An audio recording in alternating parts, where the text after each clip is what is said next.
La herejía número 8 es sobre Paul Gutenberg, que tiene un texto donde se dedica a explicar la formación económica del Estado peruano. Resulta que al inicio de la República, es decir, 1821, 1800, hasta 1930, 40, 50, 60, es un periodo donde la República Peruana es muy joven. Hemos visto que inclusive hay muchos autores que dicen que nos obligaron a ser independientes. Entonces, es una época muy inestable, ¿no? Nos vuelven independientes y no queríamos, y nos dejan a cargo de un país con miles de problemas, con miles de situaciones, con miles de conflictos y con una economía que no sabía hacia dónde iba. Entonces, Gutenberg se pregunta, ¿qué pasó entre 1820 y 1860? Vamos a poner acá, 1820 y 1860. ¿Qué pasó en términos económicos?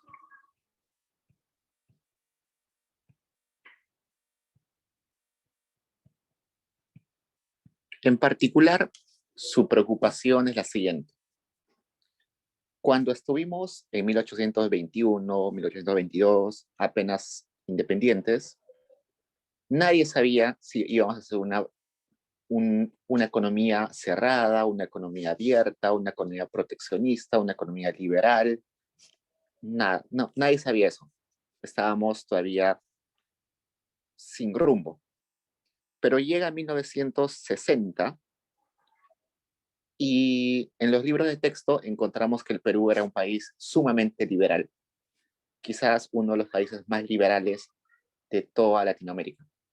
Inclusive hasta hoy somos todavía un país liberal. Entonces, ¿qué sucedió entre que nos volvimos independientes hasta 1860 para que finalmente adoptemos un sistema económico así de liberal, tan liberal como lo es o como lo era Perú en esos momentos? Entonces, lo primero que va a hacer Gutenberg es definir qué cosa es liberalismo y qué cosa es nacionalismo o proteccionismo. Nos pongamos esas dos cosas. ¿Qué es liberalismo y qué es nacionalismo?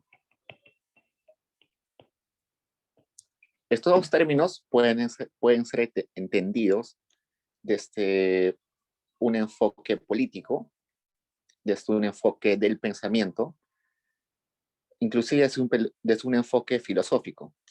Pero para este curso solamente lo vamos a entender desde el punto de vista económico. Entonces, cuando hablemos de liberalismo, vamos a ponerlo como sinónimo del libre comercio. Y cuando hablemos de nacionalismo, vamos a ponerlo sinónimo de proteccionismo. Yo sé que el liberalismo es mucho más amplio, ¿no?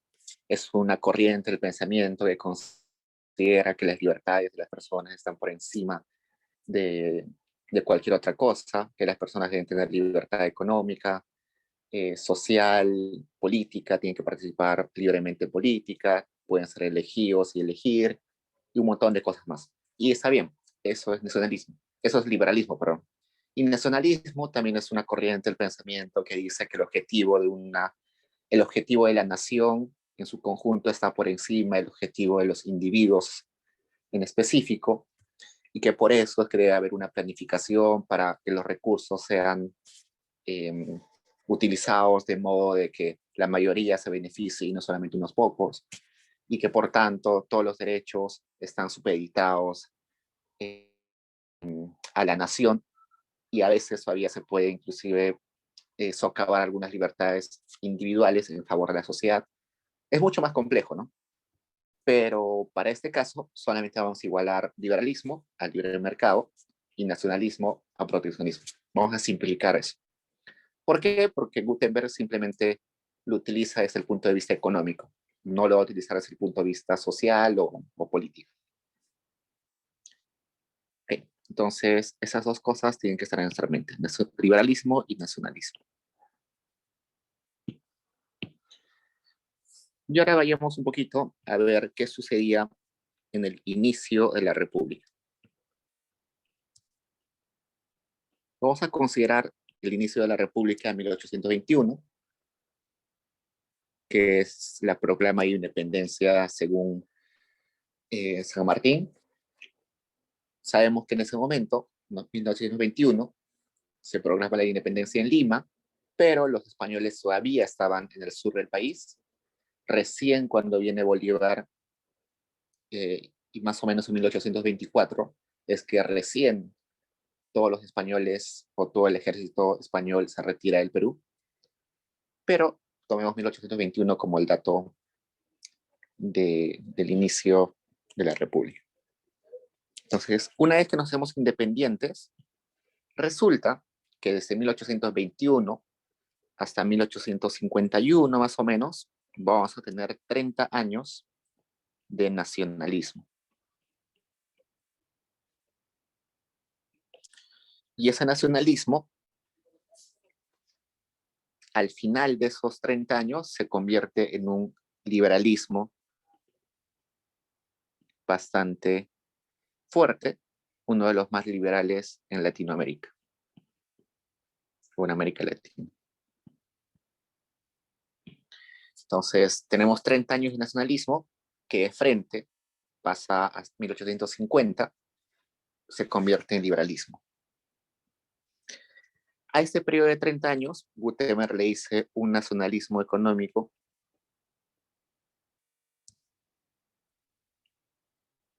temprano.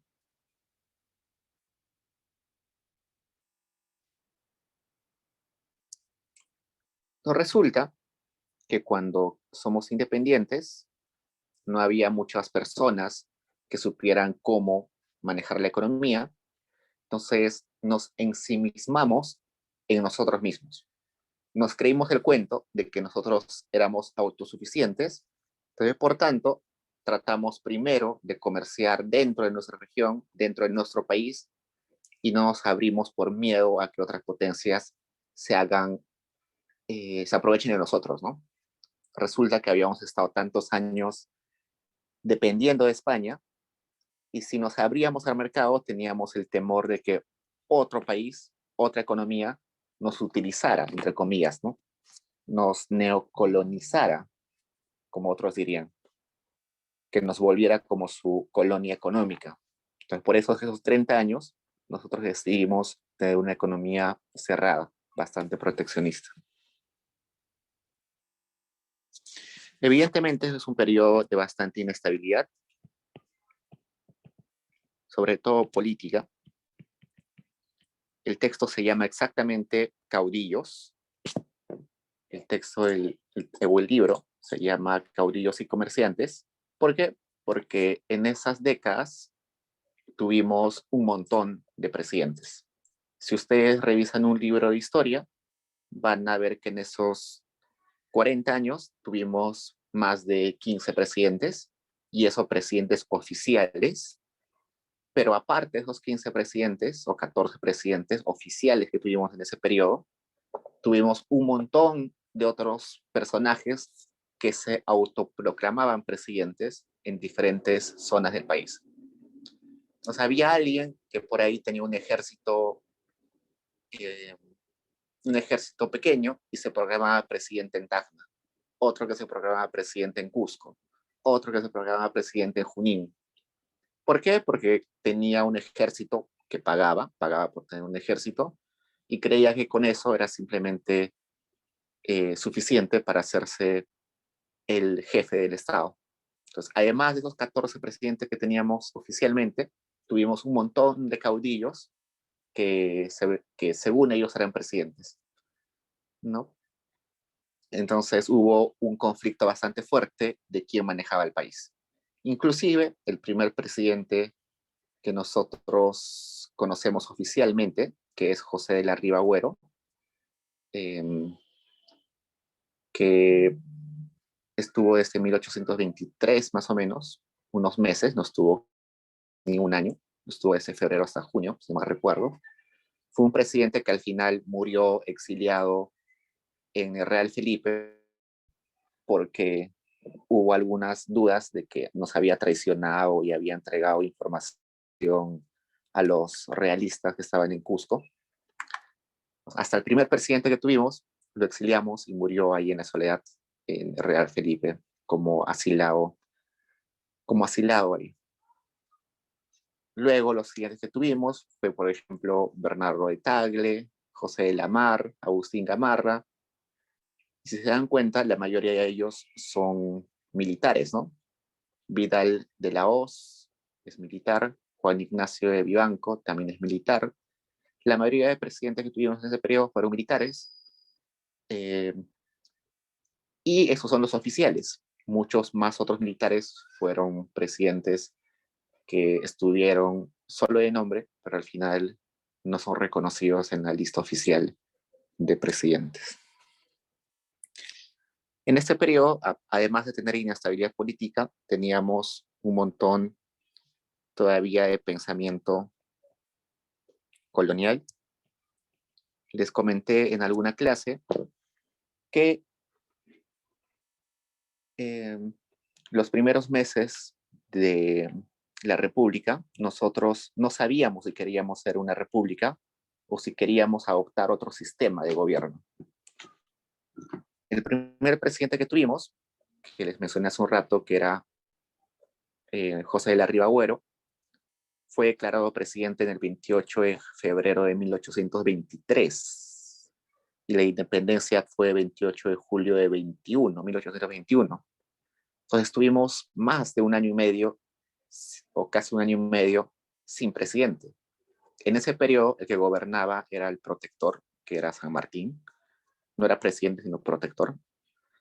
Y en ese periodo, donde no teníamos presidente, solamente un protector extranjero, que era argentino, la discusión era si Perú debería ser una república o si Perú debería ser una monarquía o una monarquía republicana.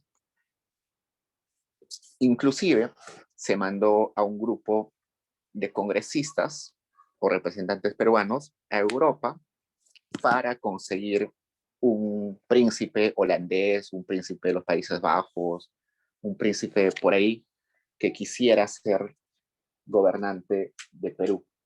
Entonces tuvimos esa idea un poco loca, que ahora parece totalmente extrovertida, de que queríamos ser una monarquía republicana.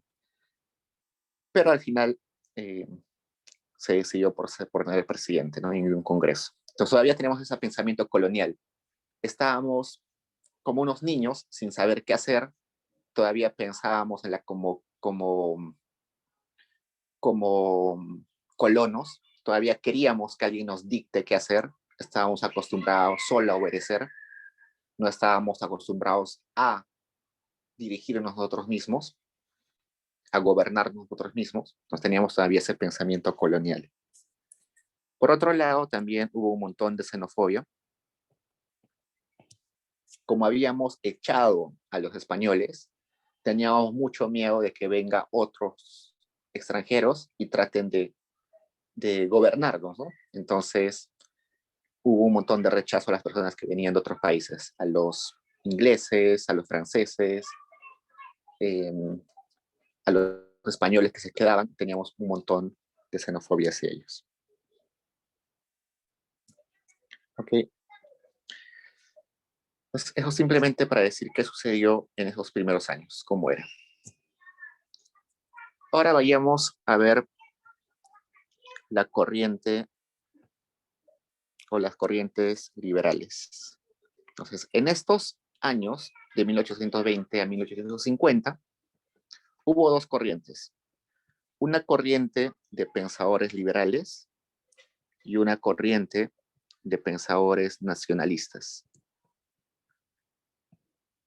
Imaginen que eran como dos bandos, dos grupos de intelectuales, dos grupos de la sociedad, cada uno con ideas sobre cómo debe ser la economía, que exponían sus ideas en periódicos, en las plazas, en el Congreso, de modo de que cada uno de ellos tenía el objetivo de implantar una economía liberal y los otros una economía nacionalista. Vamos a ver quiénes eran cada uno de ellos, qué es lo que proponían y finalmente vamos a ver cuál de ellos ganó al final. Entonces, en la corriente de los liberales estaban sobre todo algunos enviados políticos de otros países. Entonces, un país joven, recién independizado, era muy atractivo para las otras colonias o otras potencias económicas del mundo. Entonces, por eso que Inglaterra, que era una potencia, Estados Unidos, que era otra potencia, y Francia, que era otra potencia, mandaron algunos emisarios o algunos visitadores políticos para convencernos de que deberíamos ser liberales. En el caso de Inglaterra, inclusive pusieron un local en Lima, desde donde exponían sus ideas, hacían reuniones. Parte de estos enviados se dedicaron a exportar e importar productos del sur, sobre todo lana. Vamos a ver en algunas clases cómo Gran Bretaña o Inglaterra fue uno de los grandes exportadores comerciales de lana del sur del país.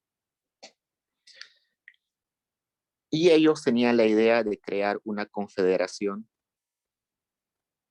peruano-boliviana.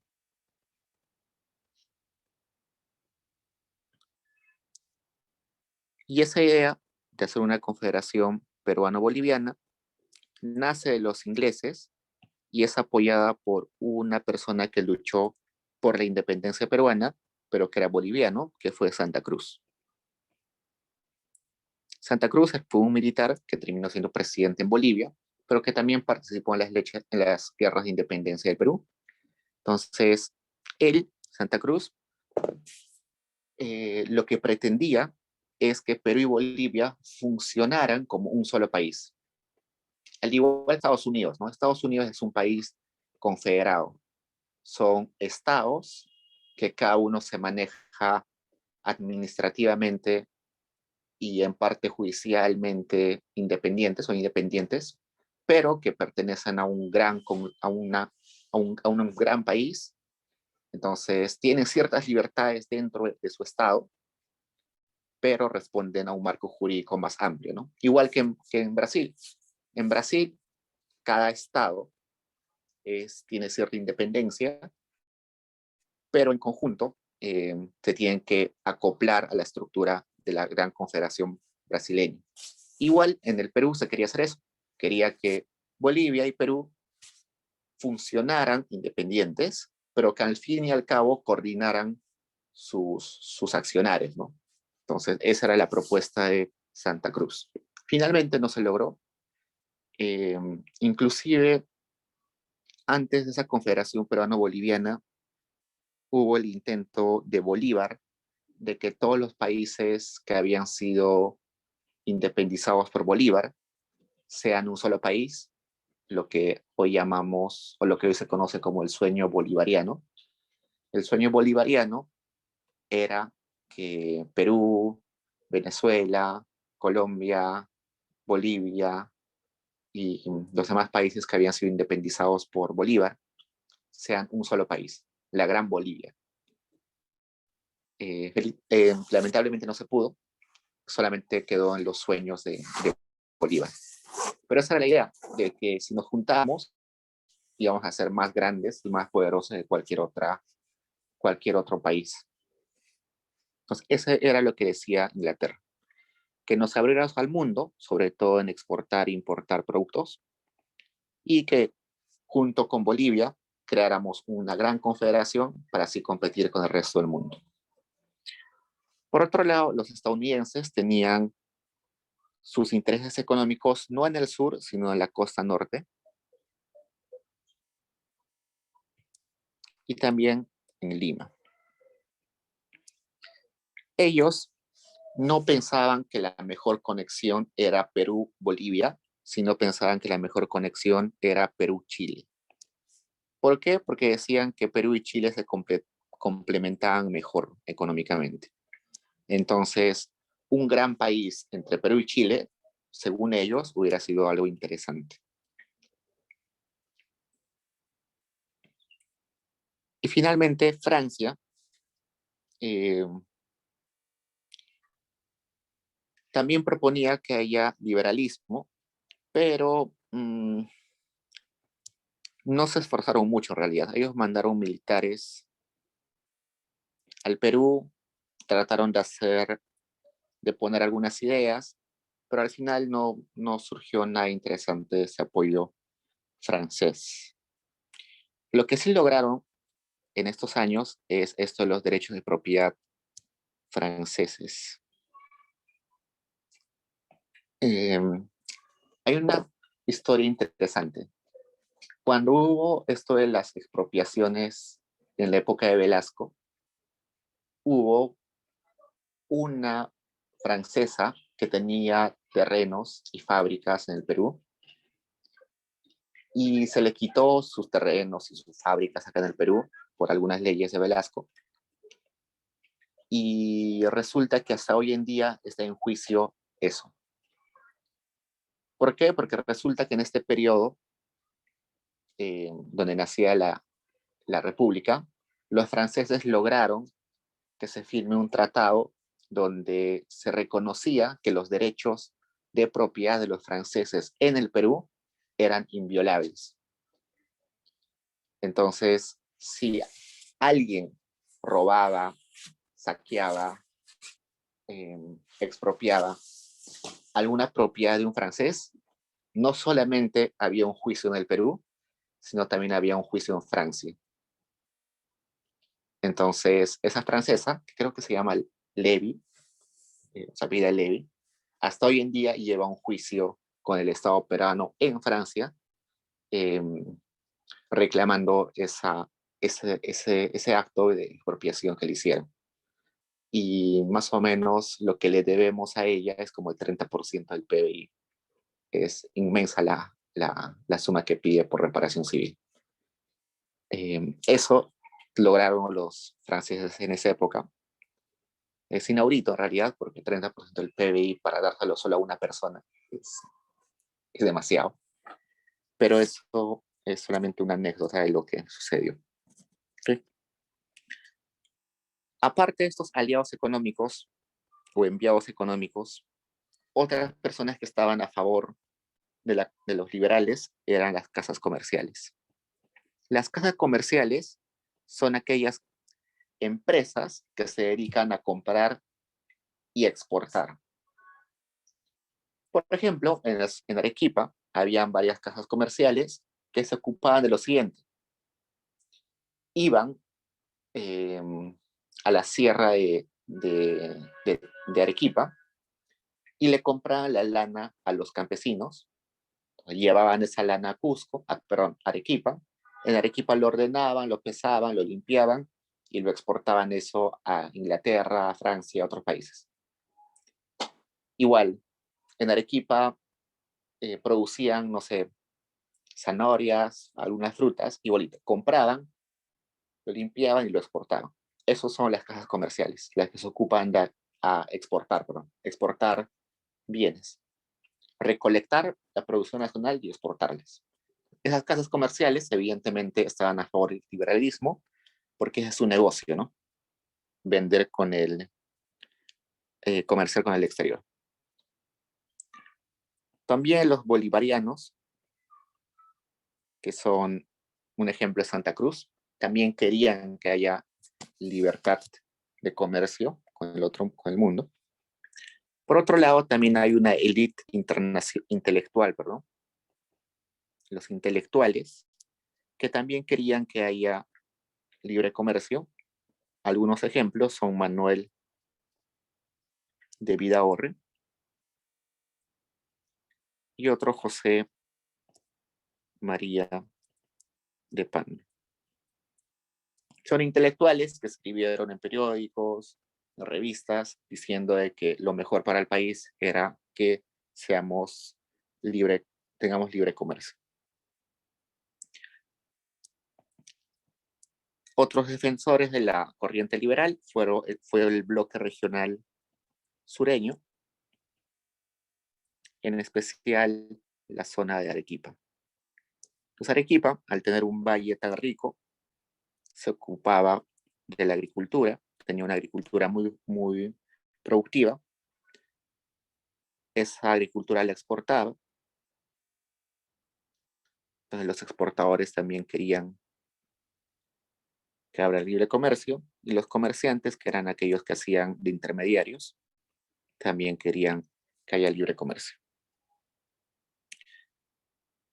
Esta corriente liberal, lamentablemente, perdón, quiero llevar esto más acá.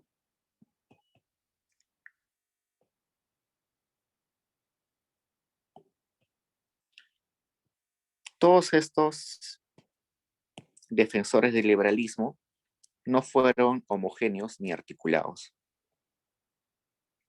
No fueron homogéneos ni articulados. Es decir, cada uno de ellos defendía sus ideas liberales, pero no coordinaba ni, ni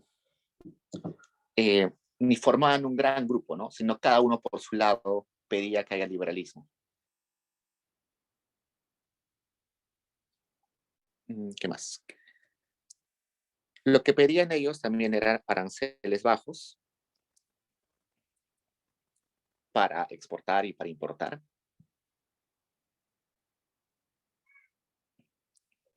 Y empujaban a que se hagan tratados de libre comercio.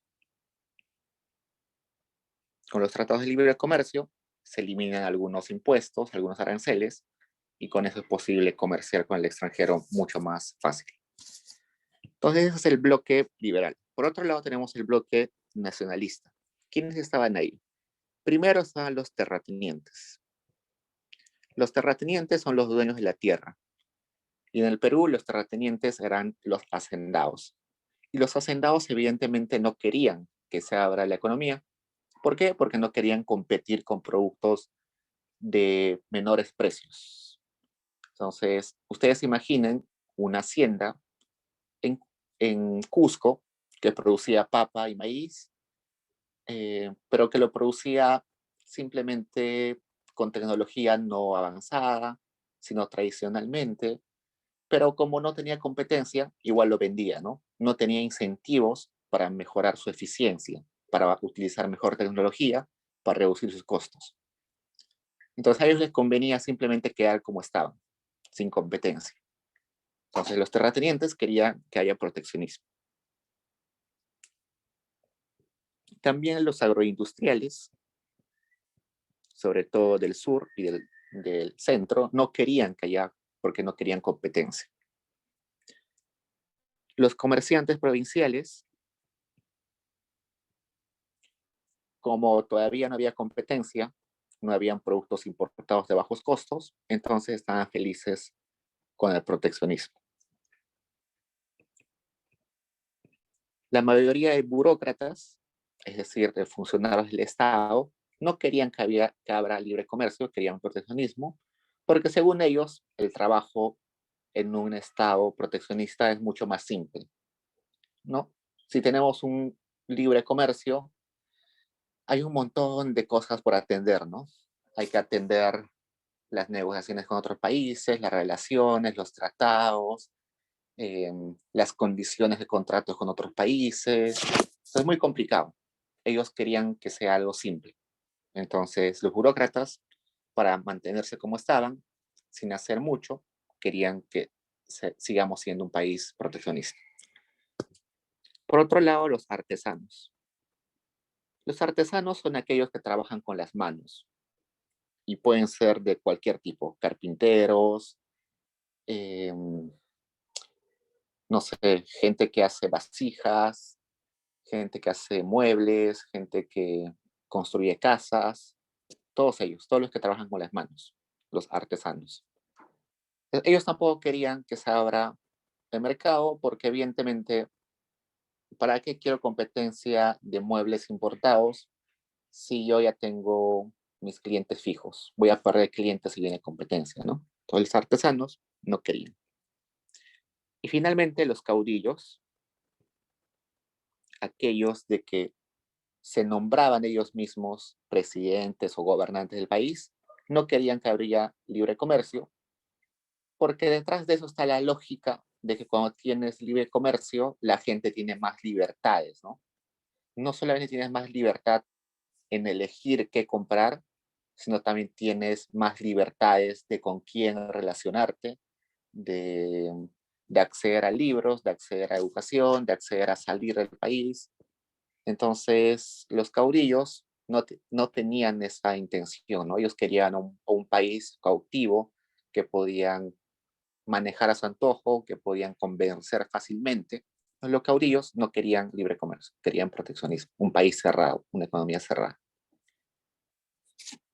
Lo curioso es que estos caudillos, a diferencia de los liberales, sí tuvieron aceptación amplia en la sociedad. Amplia aceptación. Mientras que los liberales estaban solamente enmarcados en grupos de poder, en empresarios grandes y, eh, y en extranjeros que venían a convencernos, la noción nacionalista estaba más aceptada socialmente por el común de las personas. ¿Por qué? Porque simplemente se asociaba, eh, se me fue la palabra, se asociaba, uh,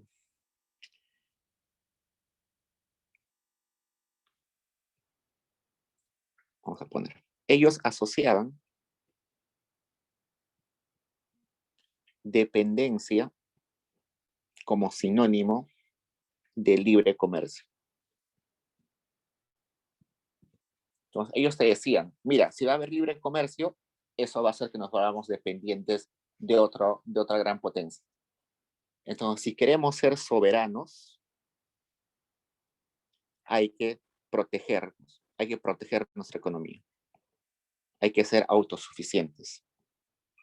Entonces, ese era el discurso económicamente. Ese era el discurso de ellos. Entonces, ese discurso pegó un montón y es por eso que la sociedad en su mayoría quería proteccionismo. Entonces, como no queríamos negociar con el resto del mundo, lo que se pretendía era un comercio entre regiones. Entonces, cada región, en teoría, se especializaba en una cierta cosa y comerciaba con el resto de regiones. No sé, por ejemplo, Arequipa se especializaba en lana, no sé, Loreto se especializaba en algunas frutas, Lima se especializaba en cuestiones manufactureras, Tacna se especializaba en textiles y así, ¿no? Entonces, eso hacía de que no necesitemos comerciar con otras partes del mundo. Entonces, para eso, ellos proponían prácticas restrictivas al comercio. ¿Cómo? Puede haber cuotas de importación, también puede haber aranceles altos o simplemente prohibiciones a la importación. Cuotas de importación se refiere a que solamente se podía importar cierta cantidad de algún bien. Por ejemplo, en algún momento se decía que el trigo solamente se podía importar la mitad del trigo que se utilizaba en el país. La otra mitad debía ser producto nacional. O simplemente se aumentan los aranceles, ¿no?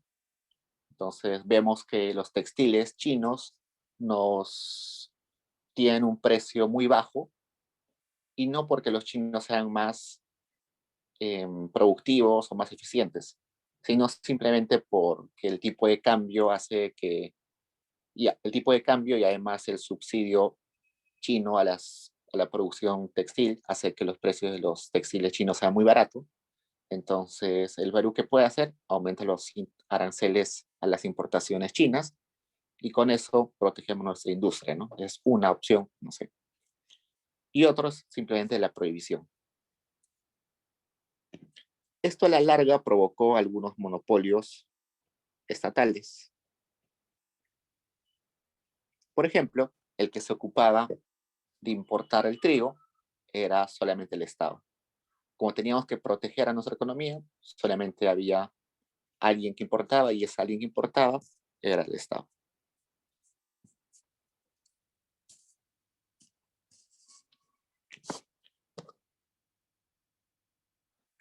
Esta corriente nacionalista también fue xenófoba.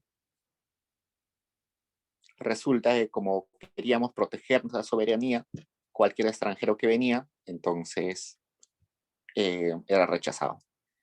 Y hubo varios casos así. En el Perú temprano, 1820, 25, 30, hubo un montón de asesinatos a extranjeros.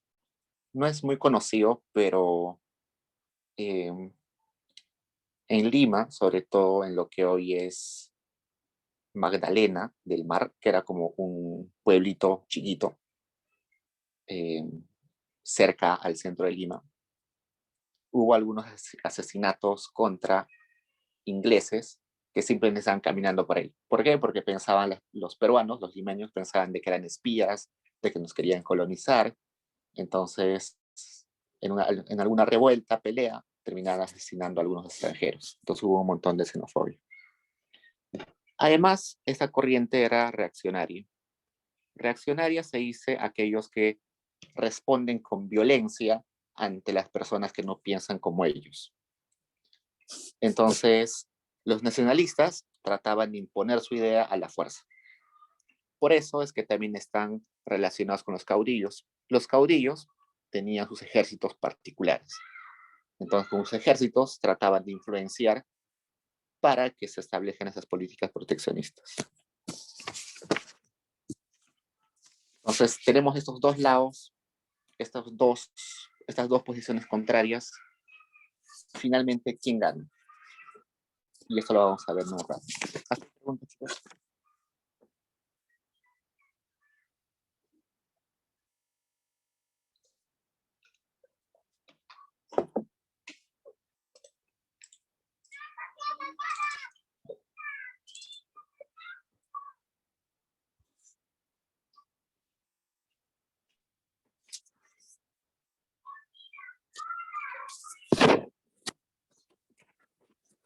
Digamos.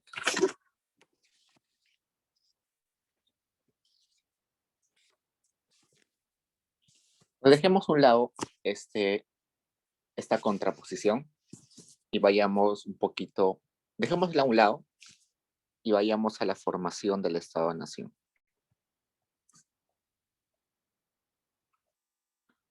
Cuando hablamos de Estado, estamos hablando del aparato gubernamental que se ocupa de la administración de los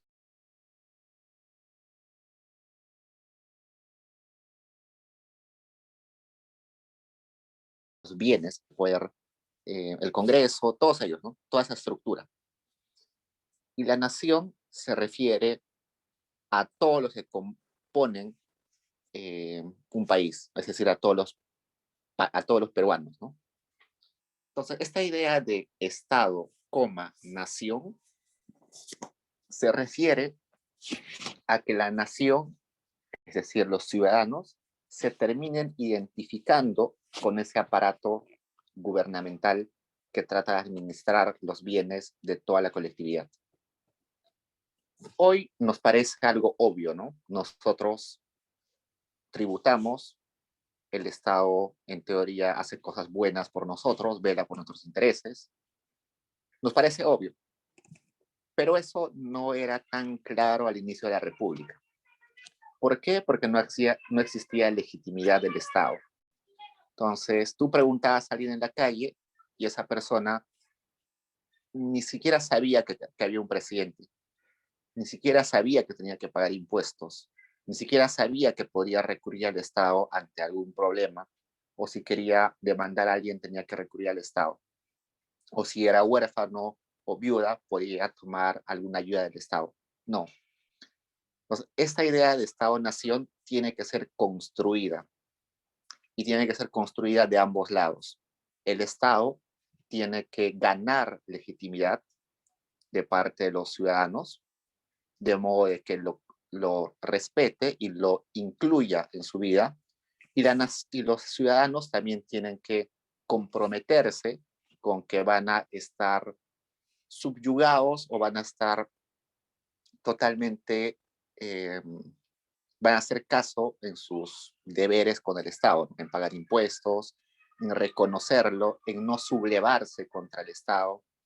Entonces, esta relación no es de la noche a la mañana, es una relación que toma tiempo. Al inicio, como les dije, no existía, estaba totalmente desarraigado. Entonces veamos un poco cómo se formó esta relación en el Perú. Entonces, 1820 hasta 1830, más o menos, el Perú conquista su soberanía, conquista su independencia.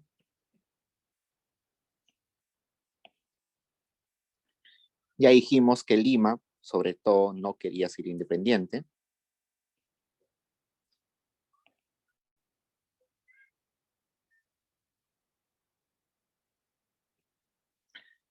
Sino que fue por presión, ¿no? Por presión de extranjeros terminamos siendo independientes. En ese momento, una de las grandes cosas en la que coincidíamos todos era expulsar a los extranjeros o a los invasores. Dentro de esto nacieron algunos caudillos que intentaban decirle que yo soy el que va a dirigir esa causa, entonces yo voy a ser el líder. Hubieron varios intereses políticos y fiscales. Dijimos que la reducción de impuestos era una forma de ganar legitimidad y evidentemente muchos de los que pelearon o los primeros gobernantes tienen el interés de hacerse del poder, ¿no? Sobre todo los criollos. Entonces, en todo esto, si se dan cuenta, prácticamente estamos hablando de Lima, ¿no? Solamente Lima. El resto del país no tiene mucho que ver. Es más, 1820, los españoles siguen en el sur del país. 1824, recién empieza la salida de los españoles del Perú en definitiva. 1826, recién en Perú está libre de españoles. Entonces, todo este periodo es básicamente el Estado es solamente Lima, o el Estado solamente está en Lima. Entonces, no podemos tener la relación Estado-Nación si solamente el Estado está en la capital. Entonces, esto todavía es un periodo inestable, un periodo donde no hay esta relación Estado-Nación. Luego, 1830, 1840, una vez que ya hemos expulsado a los españoles, hay un intento de Estado-Nación. Los gobernantes, que ahora ya están un poquito más legítimos, intentan convencer a la población de que ellos ahora son los gobernantes, ellos ahora se van a encargar del bienestar de las personas. En parte en su discurso dice que no va a haber presión del exterior, sino que van a actuar independientemente de lo que digan los emisarios extranjeros. Eso finalmente termina iniciando un proceso de estabilidad. Ya la gente más tranquila, ya terminó la guerra de independencia, y hay un periodo de estabilidad social y política más o menos. Los caudillos también ya empiezan a relajarse, ya desaparecen muchos caudillos, sobre todo los caudillos militares. Estos caudillos acá eran usualmente militares. Nosotros entendemos hoy en día a los militares como solamente los militares que pertenecen al Estado, ¿no? Pero si vemos el ejemplo de Colombia, por ejemplo, en Colombia no solamente hay un ejército militar, hay varios. Existe el ejército militar del Estado colombiano, pero también existen los ejércitos militares llamados paramilitares, que son ejércitos privados. Alguien que tiene mucha plata, que se siente inseguro, paga y tiene su ejército privado. Y eso hay un montón en Colombia. Inclusive hay un conglomerado empresarial que tiene su ejército privado en Colombia. La mayoría de narcotraficantes que tienen mucho poder tienen su propio ejército. Entonces, a eso se les llama los paramilitares en Colombia. Igualito, en 1820, 1830, no solamente había el ejército oficial del Perú, sino también había ejércitos privados. Por eso es que hablamos de caudillistas militarizados. Cada caudillo tenía su ejército. Estos caudillos militarizados son reemplazados en 1830 por caudillos, pero ya civiles. Personas que no necesitan un ejército, simplemente con sus propuestas terminan despertando pasiones y la gente los sigue y les hace caso. Uno de ellos, por ejemplo, el presidente Cáceres, que si bien es cierto fue militar, pero no necesitó un ejército para convencer a la gente de que sus ideas eran correctas. Además, luego firmó la libertad de los esclavos, así que fue un caudillo que sin necesidad de un ejército logró tener un montón de apoyo civil. A eso lo llamamos caudillos civiles.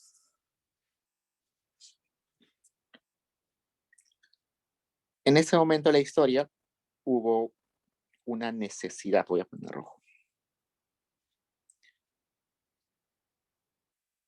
Necesidad de ser liberales.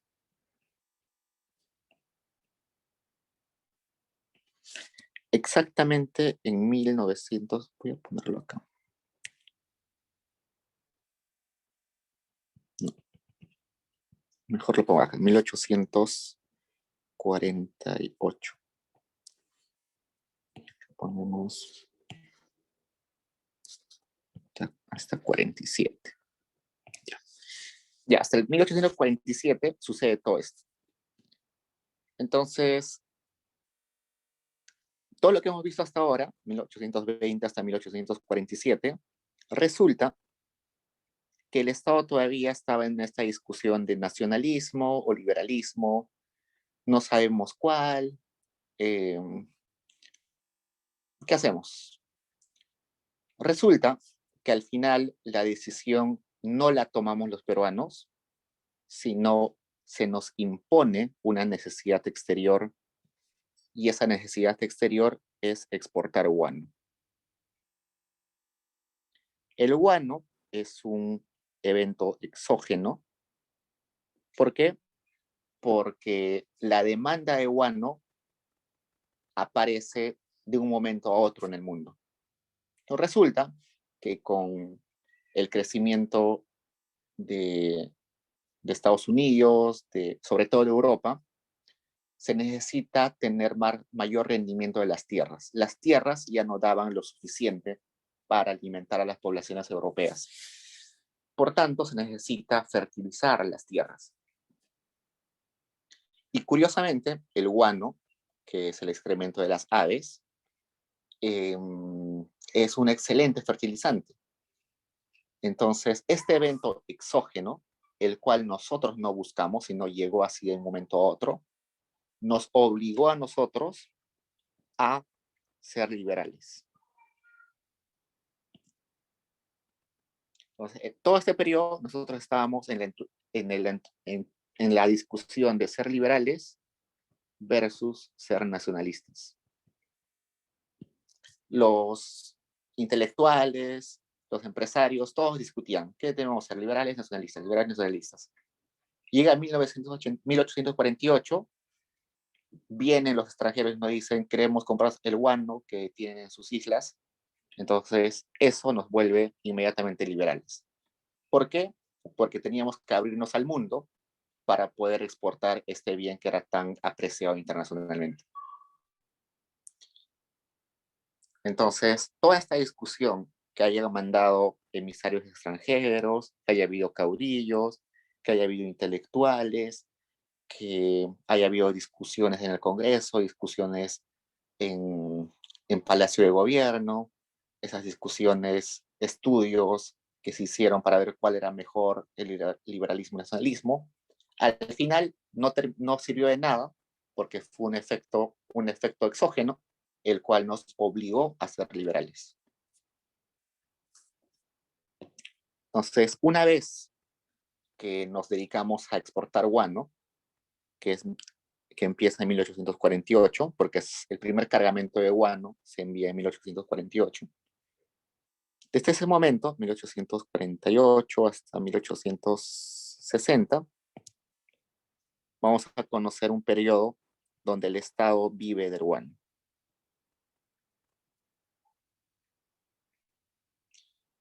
El Estado vive del guano, entonces hay dinero para gastar en la gente, ya no necesitamos exprimir a las personas con impuestos, y a pesar de eso, tenemos un montón de gasto para hacer felices a los ciudadanos. Esa capacidad de gastar hace que esta relación Estado-nación se termine consolidando. Entonces, todo el Perú termina, eh, todo el Perú termina uniéndose gracias al guano, porque nos da la posibilidad de tener más dinero, de que el Estado pueda acercarse a la gente con infraestructura, con más cosas, con más políticas. Entonces, de alguna forma, el guano ayudó a consolidar esta relación de Estado-nación. A esa fase le vamos a llamar liberalismo comercial y fiscal, pero que tiene un efecto bastante dañino en el largo plazo, que es la dependencia. Estamos dependiendo de un solo producto para que nuestra economía funcione bien. Una vez que descubren un sustituto del guano, todo esto que nuestro país crecía a tasas increíbles, se derrumba. Entonces, primero, después de algunos años, creo que 12 años, 14 años después, se descubre que se puede hacer fertilizantes sintéticamente, entonces ya nadie quiere comprarnos guano. Entonces, todo esto termina siendo simplemente una época corta que la mal aprovechamos en realidad. ¿Qué debimos hacer? Quizás industrializarnos, ¿no? O quizás diversificar la producción con otros bienes. Eso lo vamos a ver en una clase posterior con Hunt. ¿Qué debimos hacer para que no hayamos sido tan dependientes en ese momento? Gutenberg va a decir que también en este periodo nace el neocolonialismo. Prácticamente el que nos compraba guano en mayor cantidad era Gran Bretaña. Entonces, por tanto, Gran Bretaña se convirtió ahora en como nuestro gran jefe, ¿no? Como era nuestro mayor cliente, también tenía posibilidad de, tenía la posibilidad de influenciar políticamente. Entonces, muchas cosas que se hicieron en el Perú, en el Congreso, cosas que hizo los presidentes, estuvieron dictados o favorecidos bajo lo que decían los de Gran Bretaña. Por ejemplo, el tren que se hizo en el Perú, que seguro ustedes saben que ese tren tuvo un montón de corrupción. El primer tren, que es la línea férrea que se hizo en Perú, estuvo lleno de corrupción. Ese tren no se hizo porque el presidente y los congresistas dijeron, necesitamos hacer un tren para conectar a los peruanos y que los peruanos puedan sacar sus productos y comerciar a menores costos y así vamos a generar mayor comercio en nuestro país. No, sino que un día apareció un inglés con mucho poder, empresario, y fue donde el presidente le dijo, mira, te vendo un ferrocarril, te doy tu parte y ya está. Entonces, por eso es que hicieron el ferrocarril. Vamos a ver luego que inclusive el ferrocarril está mal hecho o estuvo mal hecho y que no sirvió de mucho en realidad. Fue un gasto totalmente ineficiente. Pero eso es un ejemplo de cómo el neocolonialismo británico apareció en el país. Nos volvimos dependientes de lo que decían ellos. Entonces, esa es la explicación de Gutenberg de cómo el Perú eh, abrazó la corriente liberalista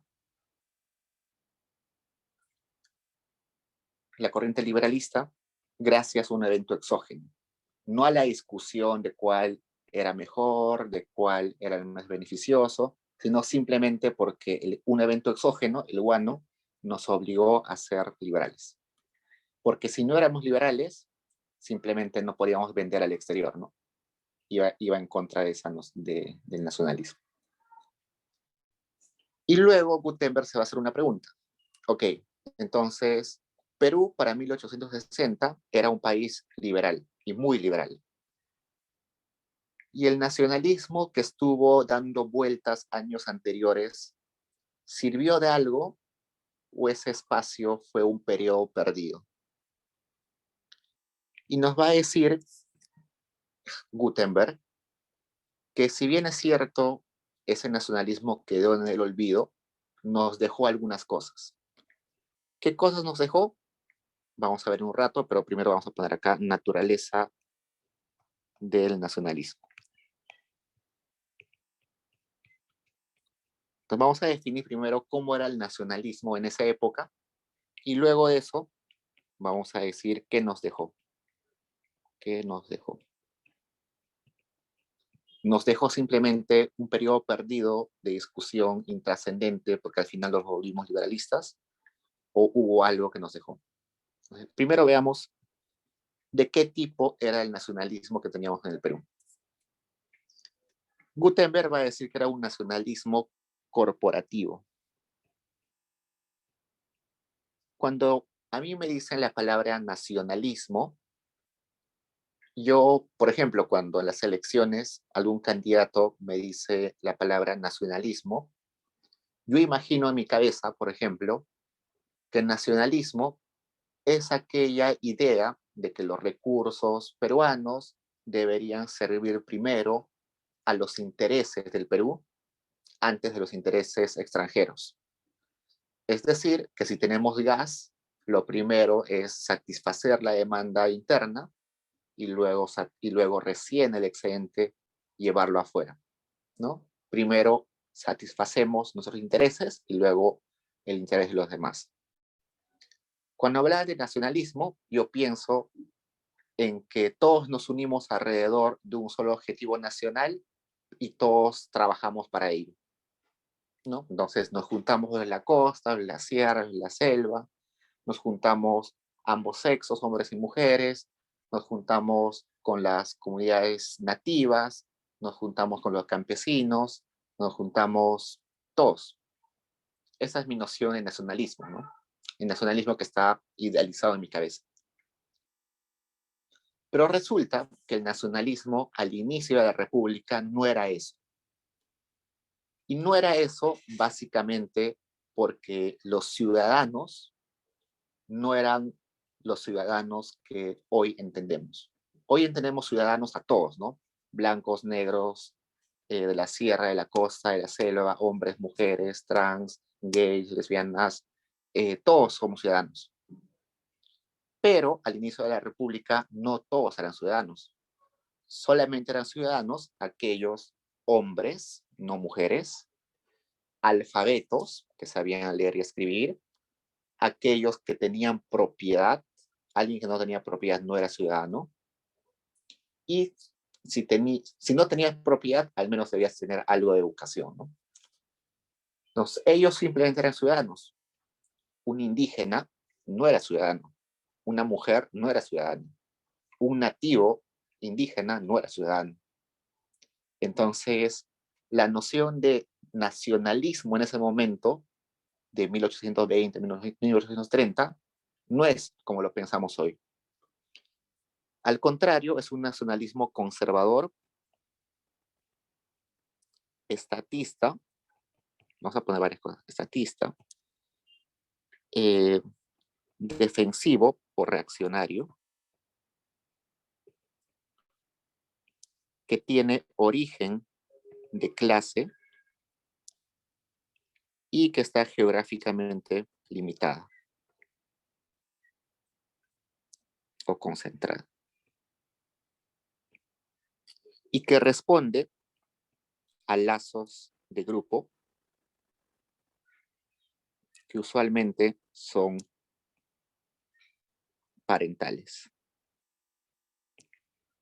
Como les dije, en este nacionalismo había ausencia rural, indígena y campesina. Solo estaban en ese nacionalismo los aristócratas, algunos artesanos que eran propietarios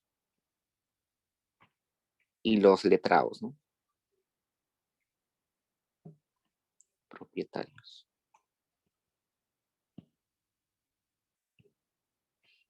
Y además proteccionistas. Entonces, el nacionalismo no era identificarse con el país, sino identificarse con un grupo.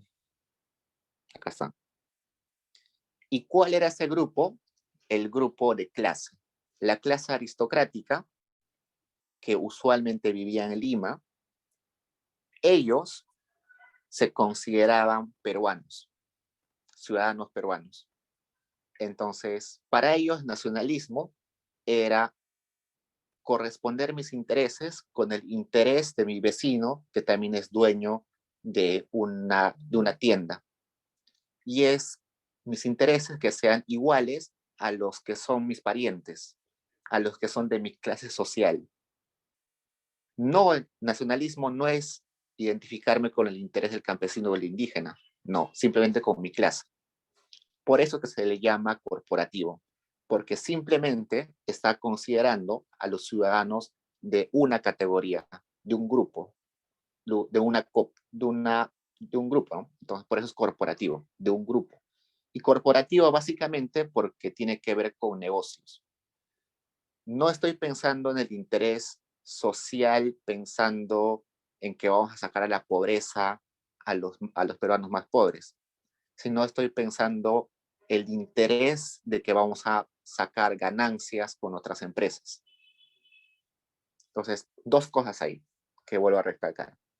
Uno es que es nacionalismo de grupo, simplemente la gente de mi clase que vive usualmente en Lima, que son dueños de cosas, propietarios, son letrados, y aparte de eso, que los intereses que nos unen no son intereses sociales, políticos, altruistas, no, son simplemente intereses en los negocios. Entonces, a eso es el nacionalismo que se refiere Gutenberg. ¿Hasta ahí preguntas, chicos?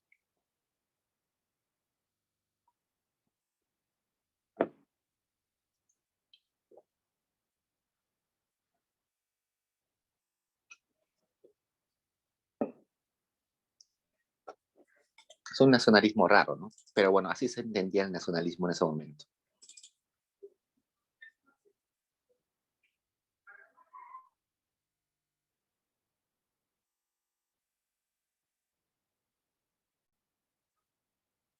Entonces, si alguien, no sé, si ustedes ven una película peruana ambientada en 1830 y sale algún criollo diciendo, yo me comprometo con mi país y sacar adelante a, a este gobierno, algo así, no está diciendo que se va a comprometer con mejorar la situación de los campesinos, de los indígenas, sino está diciendo de que va a trabajar en favor de la clase a la que él pertenece, que usualmente debe ser clase alta, y en intereses básicamente económicos, hacer crecer los negocios de ese grupo social.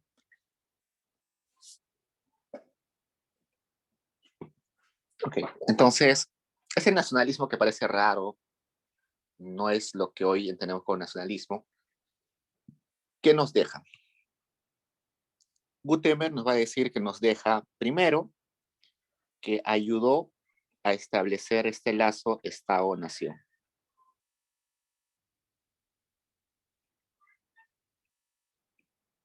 Entonces, como había mucho guano y por tanto muchos ingresos tributarios, eh, muchos de los nacionalistas decían, bueno, si tenemos que venderlo al exterior, al menos gastemos toda esa plata dentro del país, ¿no?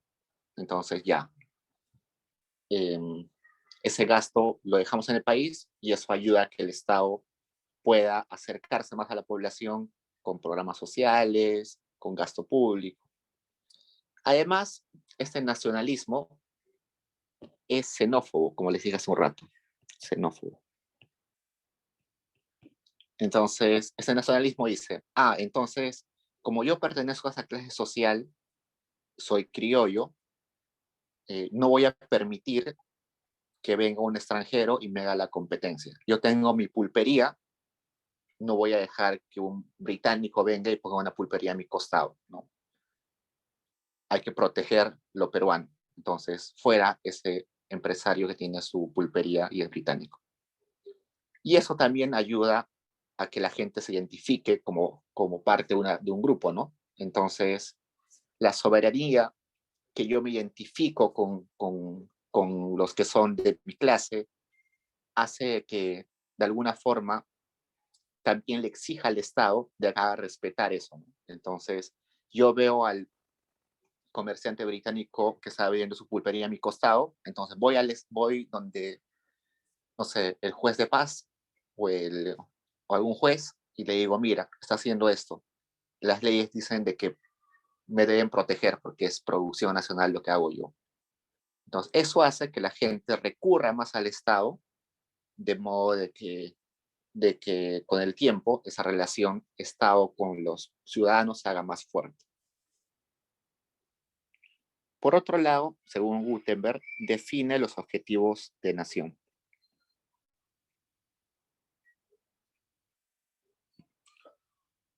Entonces, como los extranjeros son una amenaza, entonces nuestro objetivo es hacerles frente, no dejar de que impongan los extranjeros su punto de vista. Por tanto, debemos comportarnos como si fuéramos una sola fuerza. Eso define de alguna forma un objetivo nacional, el objetivo de crecer solamente nosotros sin que los demás compitan o tengan intereses contrarios. Que es lo mismo que decir que se crea una conciencia nacional, ¿no? Como ahora somos independientes, debemos tener libertad política, debemos gobernarnos nosotros mismos, tenemos que ser independientes económicamente, es decir, no a la dependencia de otras naciones. Entonces, esto es primero el Perú y luego el resto, ¿no? De alguna forma, todo esto es parte de lo que hoy conocemos como identidad nacional, ¿no? Eso es lo que decimos, yo soy peruano, soy orgulloso de ser peruano, y cuando voy de viaje llevo mi camiseta porque estoy orgulloso de mi país. Eso es quizás el legado más importante que nos dejó este nacionalismo temprano de 1820, 1830. Que nos dimos cuenta de que a pesar de ser diferentes, de que a pesar de que estábamos divididos, que había centralismo, de todo eso, teníamos en el fondo algo en común, ¿no? Y ese algo en común era rechazar la intromisión de los extranjeros o la competencia de los extranjeros en nuestros intereses, ¿no? Entonces, si bien es cierto, ese nacionalismo fue un poco discriminatorio, que segregaba a las minorías, todo eso, de alguna forma sentó las bases de la identidad nacional. ¿Tienen preguntas, chicos?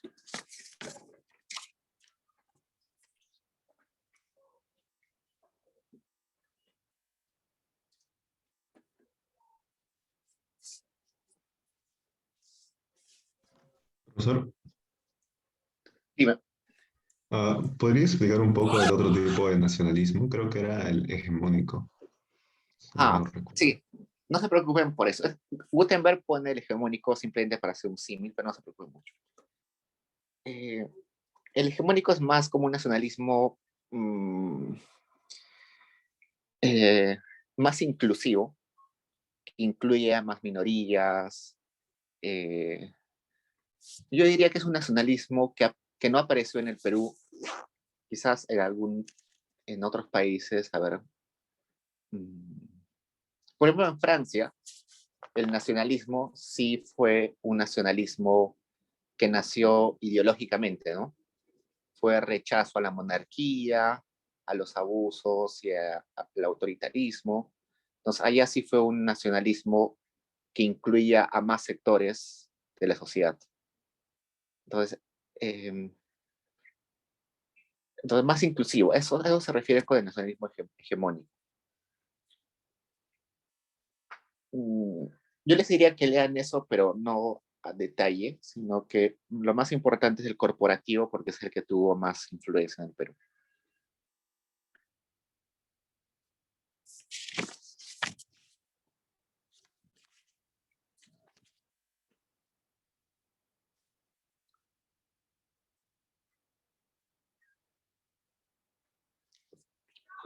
¿Tienen más preguntas, chicos? Denle una repasada del texto y cuando lean el texto, denle énfasis a las partes que he explicado. Eh, Esto del nacionalismo hegemónico no es muy importante en realidad. Eh, Simplemente es como un plus que pone Gutenberg ahí para hacer una contraposición con el nacionalismo corporativo.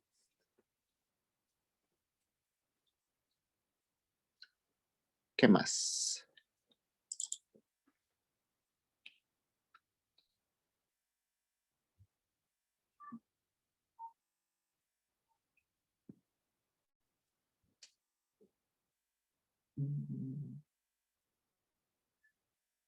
Otro problema que con el nacionalismo peruano es que somos demasiado distintos, ¿no? Si nosotros